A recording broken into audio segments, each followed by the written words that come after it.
अब बात करते हैं मध्य प्रदेश की, जहां आज का मुद्दा है मंत्री माफिया और मजबूरी।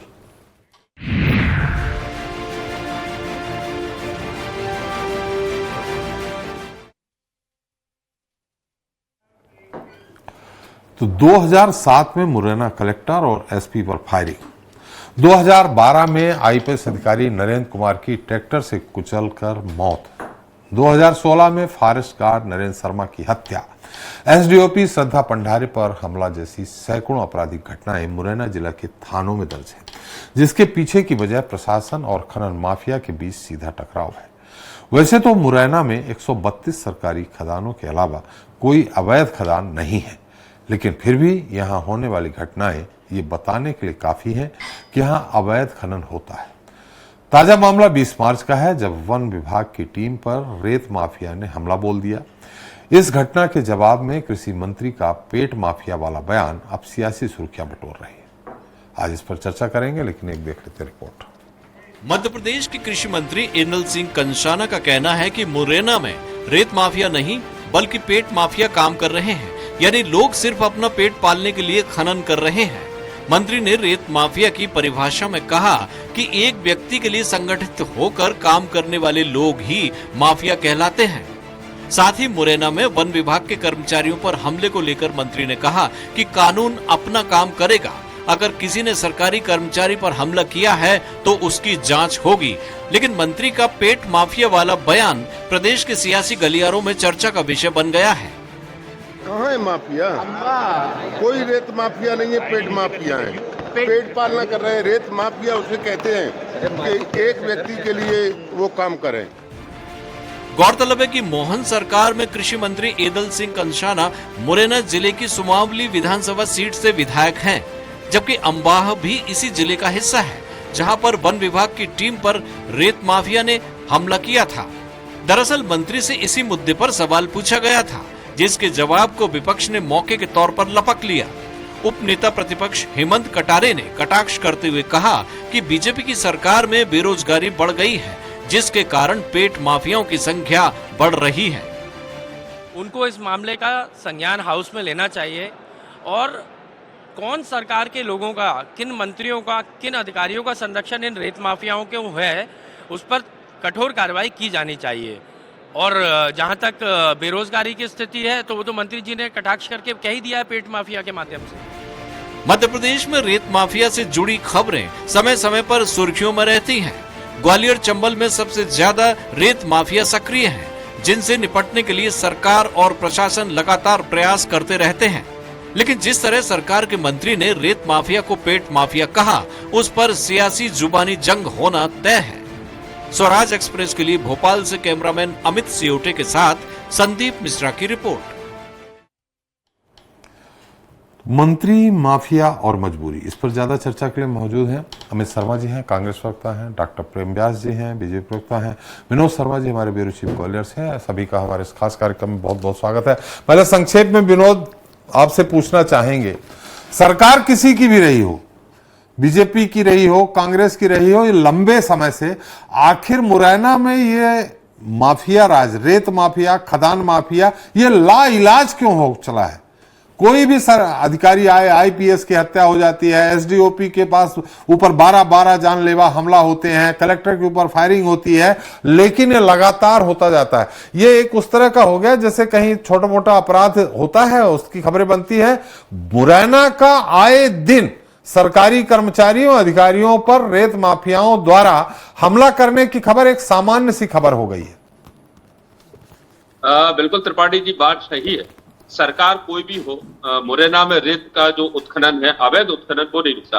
देखिए, मैं आपको बता दूं कि मुरैना का जो राजघाट इलाका है, जहां अभी कुछ दिनों पहले आपको पता हो कि मुख्यमंत्री मोहन यादव पहुंचे थे और वहां पर घड़ियालों को छोड़ा गया था। उस समय सब कुछ सामान्य नजर आ रहा था, लेकिन जब भी आप कभी वहां बगैर किसी कार्यक्रम के जाएंगे तो वहां पर हजारों ट्रैक्टर ट्रॉली उत्खनन करते नजर आएंगी।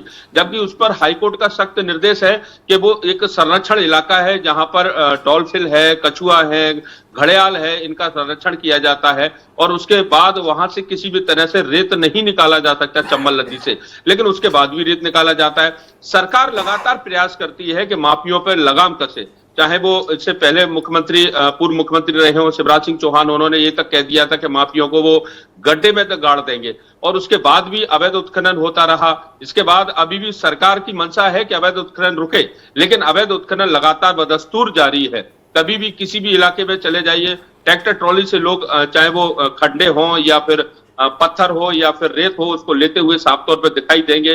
पुलिस, वन विभाग की टीम या प्रशासन की टीम इनको रोकने का जब भी प्रयास करती है, इन पर हमले हो जाते हैं, उनके साथ मारपीट होती है। और आपको पता होगा आईपीएस नरेंद्र की जिस तरह से हत्या हुई थी होली के ठीक दिन, वो भी सबको पता है कि उसमें कुछ नहीं हुआ और उसकी हत्या हो गई। बाद में सीबीआई जांच हुई और जो मनोज था जिसको पकड़ा था, उसके बाद उसका क्या हुआ किसी को नहीं पता। इसके साथ ही ये भी है कि जो एक श्रद्धा करके वन अधिकारी थी, उनका ट्रांसफर करा दिया गया।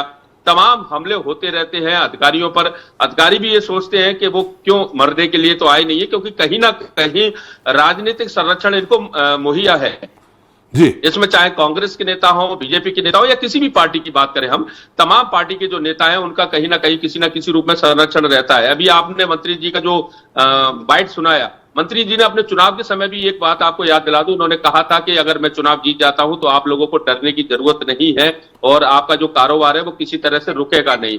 तो सीधा सीधा उन्होंने एक संकेत दिया था कि अगर मैं सत्ता में हूंगा तो आप लोगों का सहयोग करूंगा।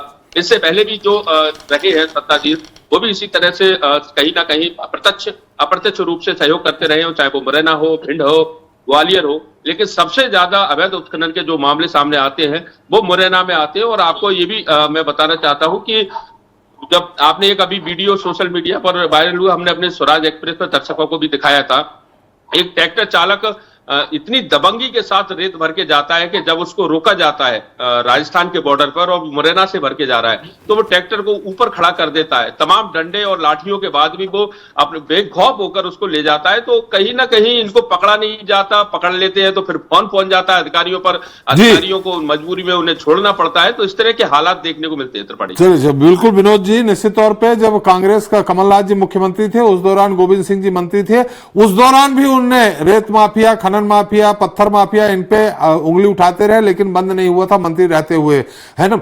चलिए हम बीजेपी प्रवक्ता के पास चलते हैं, हमारे साथ व्यास जी हैं। व्यास जी, मेरी आवाज आ रही है आपको?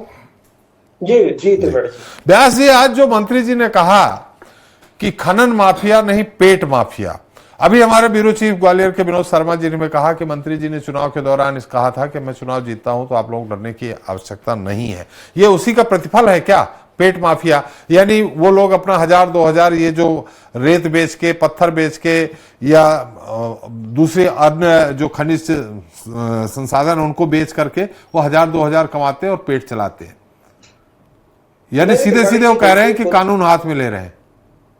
त्रिपाठी जी देखिए, 2015 से जी अगर अवैध खनन को रोकने के लिए एमएमडीआर की जो अधिनियम था 1957, उसकी धारा 23C के तहत कार्रवाई होती थी, तो उसको परिवर्तित किया गया। 2015 में 70% तक का जुर्माना लगाया गया। मुरैना पूर्व में 70% का जुर्माना, 3 एफआईआर। और ऐसे नेक्सस को तोड़ने के लिए विभिन्न तरह के प्रारूपों को प्रयोग में लिया गया। इसीलिए मंत्री जी ने नेक्सस के विषय में कहा था। और दूसरी बात है कि 2016-18 की अगर बात करेंगे तो लगभग 516 एफआईआर दर्ज हुई। वन विभाग की तरफ से भी इसमें एफआईआर दर्ज हुई, 10,000 रुपए तक का जुर्माना। और अभी कुछ समय पूर्व में 2 जगह पर भोपाल के पूर्व में सीहोर जिले के आसपास कार्रवाई थी, जिसमें 139 करोड़ तक का जुर्माना लगाया गया।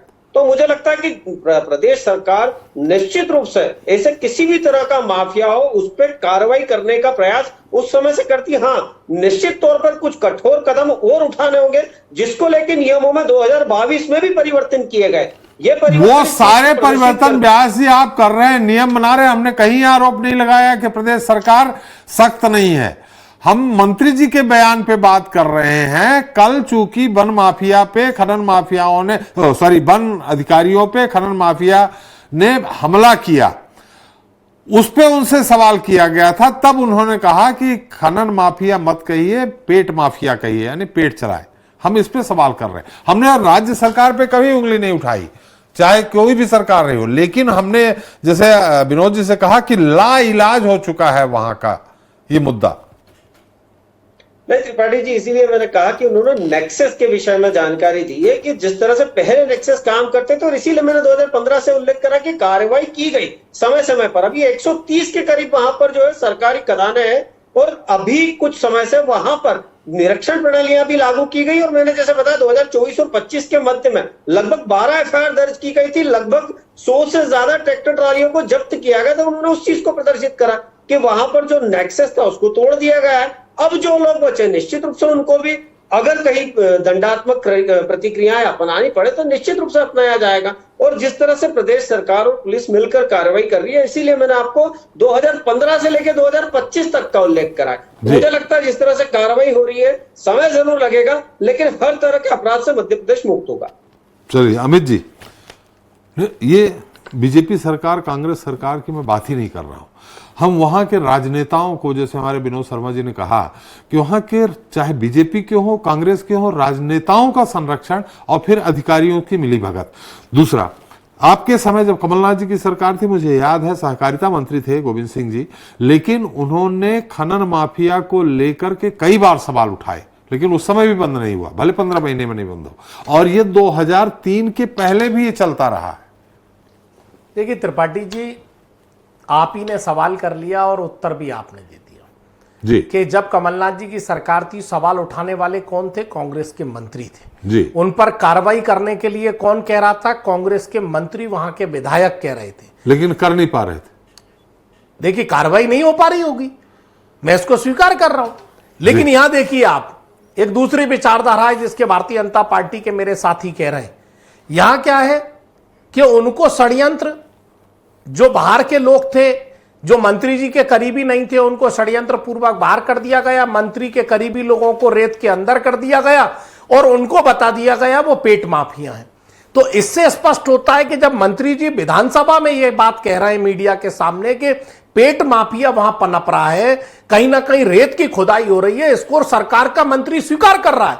अब आप देखिए एनजीटी की रिपोर्ट कई बार सामने आई, 20 वर्षों से भारतीय जनता पार्टी की सरकार है, न केवल मुरैना बल्कि मध्य प्रदेश में खनन की आवाजें लगातार उलझी आई।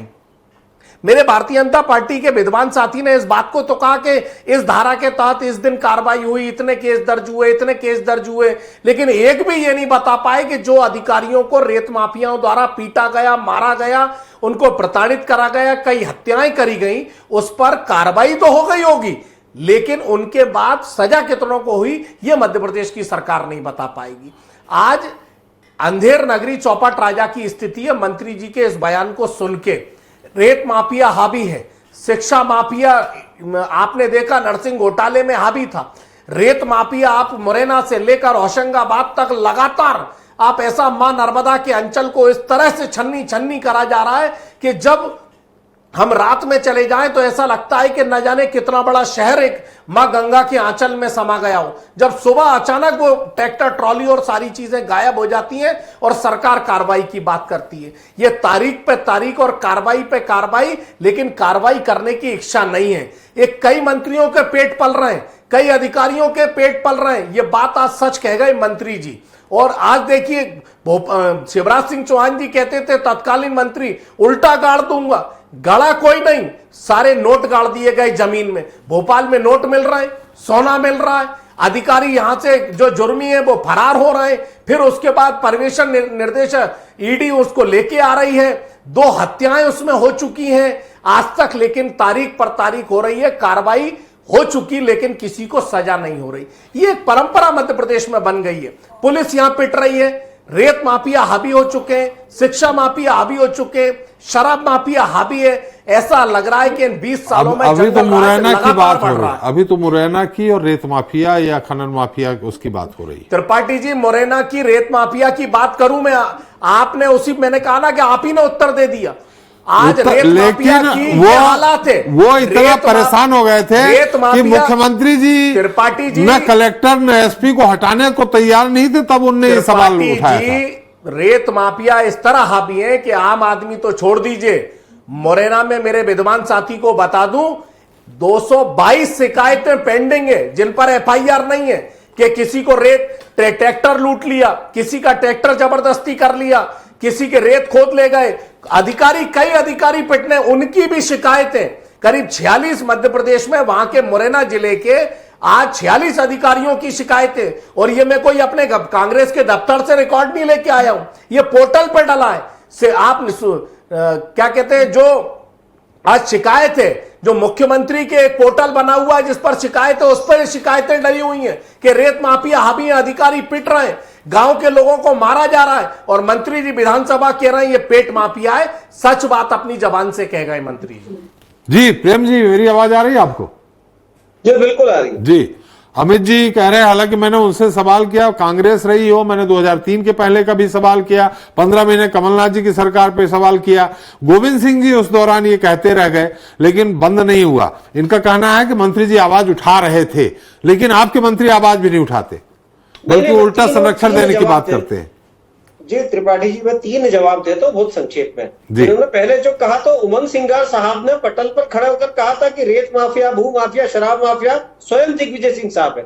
दूसरा, गोविंद सिंह साहब ने यह स्वीकार करा था कि 15 साल विपक्ष में रहते हम इन मुद्दों को उठाते रहे, लेकिन हम आज असहाय हैं। अब उन्होंने असहाय शब्द का प्रयोग करा था। और तीसरा, जो कार्रवाई हुई है मैं पूरी प्रदत्त कर रहा हूं, तो ये कौन लोग हैं जो कार्रवाई कर रहे हैं? अगर इनको सरकार की तरफ से खुली छूट ना मिली होती, एक तरफ आप कह रहे हैं कि हम कार्रवाई की मंशा करते हैं, दूसरी तरफ में संगठन से जुड़े व्यक्ति पंकज जी जो प्रभारी थे उन पर कार्रवाई हुई 2017-18 के समय पर, जो छतरपुर सर्वई मंडल से थे। उसके बाद राम बहादुर गिरी जी जो हमारे दल से जुड़े थे, अगर वे संलिप्त पाएगा अनियमितता में तो कार्रवाई उन पर भी हुई। इसलिए हमारा हो या पराया, आप सिर्फ मौखिक बात कर रहे हैं, मैं आपको कार्रवाई बता रहा हूं कि जो हमने हमारे पर भी करी है। अगर हमारा व्यक्ति कहीं दोषी पाया गया, कहीं संलिप्त पाया गया, या त्रुटात्मक प्रणालियों में कहीं त्रुटि पाई गई, तो उस पर भी कार्रवाई करी है। दूसरा, लगभग रात के अंधेरे में 2022 में अवैध खनन जब हुआ था तो 60 पोकलेज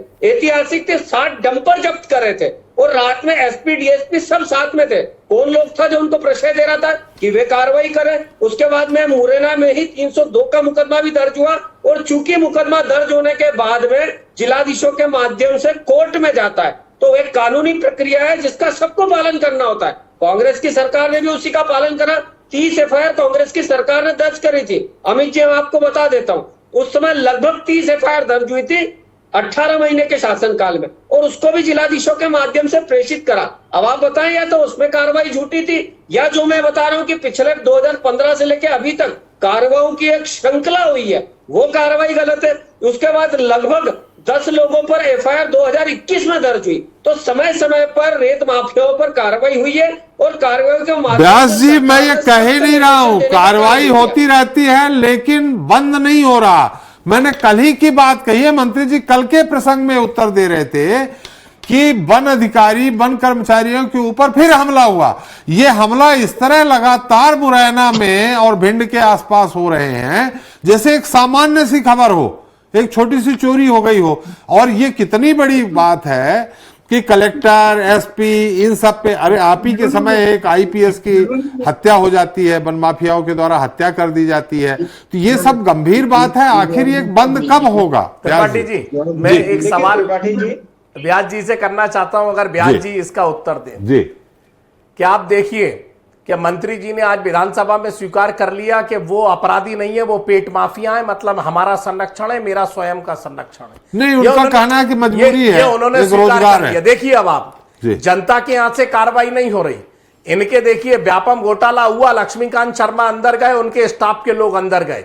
ई टेंडरिंग घोटाला हुआ, ई टेंडरिंग घोटाले में इनके स्वयं के गृह मंत्री के पीए उसमें अंदर गए, जेल के सलाखों के पीछे गए, कोई और पकड़ा नहीं जा रहा है। अभी जैसे ही नोट गिने और परिवहन मंत्री की कार्रवाई हुई, तो परिवहन मंत्री पर सीधे गोविंद सिंह राजपूत जी पर आरोप लगे। ये आम जनता की बात नहीं हो रही, यहां तो सीधे जो है मंत्रियों पर पकड़ने की बात हो रही है, मंत्रियों पर कार्रवाई की बात हो रही है, कोई और पकड़ा नहीं जा रहा। तो इनको कर सलाखों के पीछे डालेंगे, ये जनता इंतजार कर रही है। नहीं, ये तो अभी तो मुद्दा है ही नहीं। वो आपकी आज्ञा हो तो मैं इनको जवाब भी दे दूं। बिल्कुल दे दीजिए, बिल्कुल दे दीजिए व्यास जी।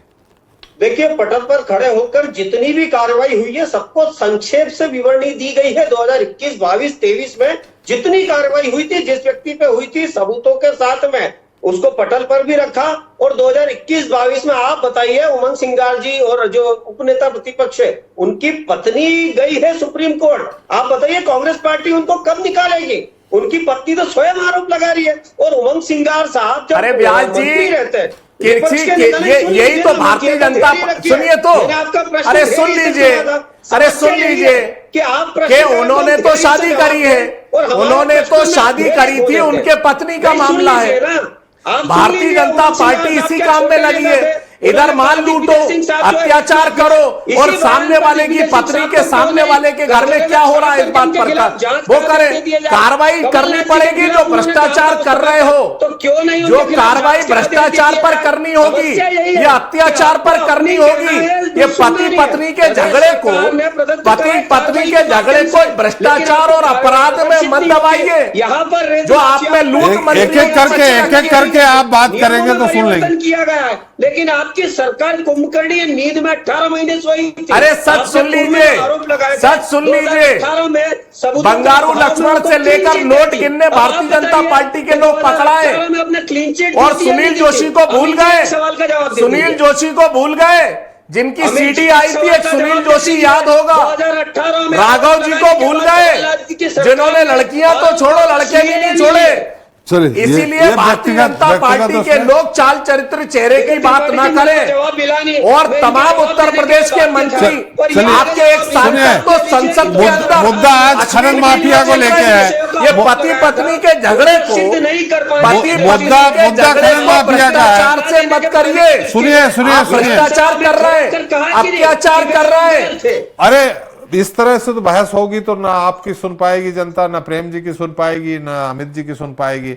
हमारा सवाल इस बात को लेके है कि आखिर मुरैना और उसके आसपास ये खनन माफियाओं के हौसले क्यों नहीं टूट रहे? सवाल इस बात का है, और यही सवाल है प्रेम जी आपसे। त्रिपाठी जी, पति पत्नी के, अरे आप फिर पहुंच गए उधर व्यक्तिगत। अरे सुन लीजिए, हमें पता है आपके मंत्री कितने चरित्रवान है, सुन लीजिए व्यक्तिगत। अरे सुनिए आप लोग, ये पति पत्नी के झगड़े के आड़ में ये दूसरों के बेडरूम में झांकना बंद करो, और ये पति पत्नी के झगड़े के आड़ में भ्रष्टाचार बंद करिए, अत्याचार बंद करो, और है दम तो बंद कर दीजिए उमंग सिंगार जी को। मैं कह रहा हूं है दम सरकार में, अगर गलत है तो उमंग सिंगार को बंद कर दीजिए, आपने दम है तो, अगर वो गलत है तो। ये यहाँ पर बैठ के यहाँ इनके प्रवक्ता जो है प्रवचन देते हैं और विधानसभा में जवाब। अरे आपके चाल चरित्र चेहरे में दिक्कत है।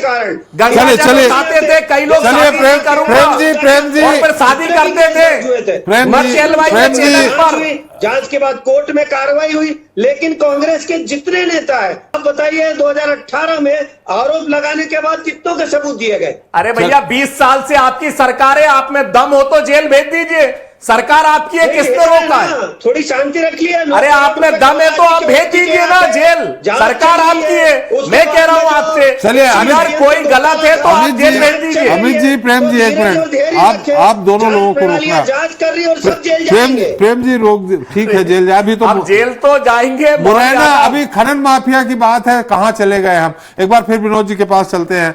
विनोद जी, आखिर क्या वजह है कि लगातार कार्रवाई हो रही है? अधिकारियों ऐसा है कि कोई अधिकारी पे हमला होता है, पुलिस पे हमला होता है तो और ज्यादा तेजी से पुलिस एक्शन लेती है, क्यों नहीं बंद हो रहा? आखिर क्या ऐसी वजह है विनोद जी? देखिए, इसकी एक मुख्य वजह अगर जो निकल के सामने आती है, बेरोजगारी है, क्योंकि ग्रामीण इलाकों में लोगों के पास रोजगार नहीं है, और अब ऐसे में उनको रेत और जो पत्थर से अच्छा खासा मुनाफा हो जाता है, तो वो अपना, जैसा मंत्री जी का जो बयान था कि वो पेट माफिया है, लेकिन वाकई इससे कई लोगों के पेट भरते हैं, ये भी बात सही है। लेकिन इसके चलते अवैध कारोबार तो नहीं हो सकता, क्योंकि अगर पेट भरते हैं तो सटोरिये भी भरते हैं, कट्टा बेचने वाले भी भरते हैं, चंबल अंचल में अफीम बेचने वाले भी अगर करते हैं तो वो भी भरते हैं। अवैध काम से अगर पेट भरता है तो इसको कहीं से कहीं तक न्याय संगत या नियत संगत नहीं कहा जा सकता।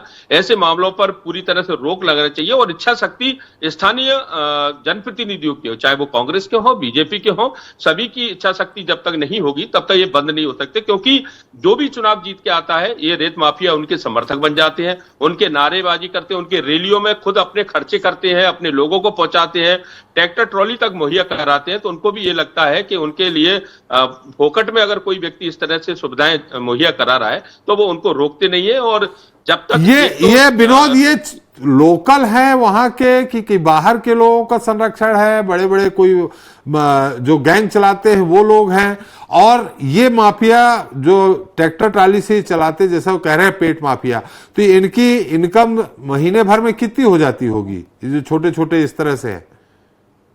देखिए, जो करोड़ों का टर्नओवर है, छोटे छोटे जो लोग हैं वो महीने में कम से कम 50,000 से लेकर 60,000 रुपए तक वो कहीं ना कहीं किसी न किसी रूप में कमा लेते हैं। दूसरी बात यह है कि अधिकतर इसमें लोकल लोग शामिल रहते हैं जो उस क्षेत्र के इलाके के रहने वाले होते हैं। खास करके अगर चंबल नदी की बात करें तो आसपास के जितने भी गांव हैं वो चंबल नदी के, वहां के नौजवान हो या फिर जो लोग हों वो अपने स्तर पर मोर्चा संभालते हैं। हाँ, ये बात सही है कि इनके पीछे एक बड़ा माफिया होता है जो इन लोगों को उन इलाकों में कारोबार करने की छूट देता है और उसकी जवाबदारी होती है कि इनको बचाया जाए। देखिए, एक बात और आपको बता दूं कि इनको साफ तौर पर ये दिशा निर्देश दिए जाते हैं बड़े माफियों द्वारा कि अगर ट्रैक्टर ट्रॉली पकड़ने के लिए कोई भी प्रशासनिक अमला आता है तो उस पर चढ़ा दीजिए, आप ट्रैक्टर ट्रॉली को पकड़ने मत दीजिए क्योंकि वो रात सात हो सकता है, मामले दर्ज हो सकते हैं और बाकी बाद में हम आपको बचा लेंगे।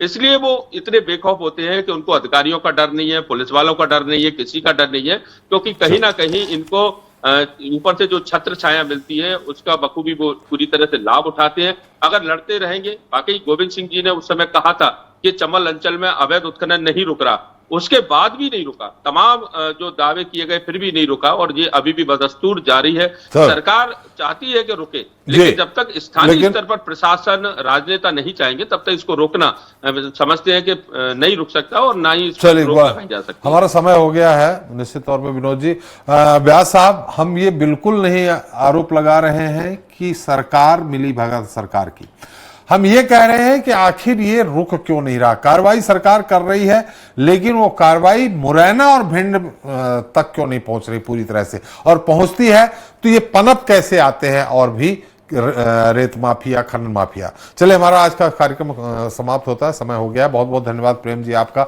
अमित जी आपका और विनोद आपका हमारे साथ चर्चा में शरीक होने के। तो ग्वालियर चंबल संभाग से निकलने वाले पत्थर का सालाना कारोबार करीब 300 करोड़ का है, जो क्षेत्र की करीब 132 सरकारी खदानों से निकाला जाता है। लेकिन इस वैध कारोबार की आड़ में खरपतवार की तरह उपजे छोटे छोटे खनन माफिया अवैध खनन कर प्रशासन के लिए चुनौती पेश करते हैं, जिनसे निपटने के लिए प्रशासन की सख्ती खुद प्रशासनिक अधिकारी कर्मचारियों के लिए जानलेवा तक साबित हो जाती है। ऐसा नहीं है कि आरोप हम लगा रहे हैं, बल्कि ये बात ग्वालियर चंबल संभाग के थानों में दर्ज सैकड़ों FIR से साफ जाहिर हो रही है। दूसरी तरफ सरकार अवैध खनन को लेकर सख्त है, समय समय पर माफिया के खिलाफ कार्रवाई होती रहती है, लेकिन सरकार के मंत्री ही अगर माफिया की परिभाषा बदल दे तो प्रशासन के लिए एक चुनौती खड़ी हो सकती है। आज के लिए इतना ही, नमस्कार।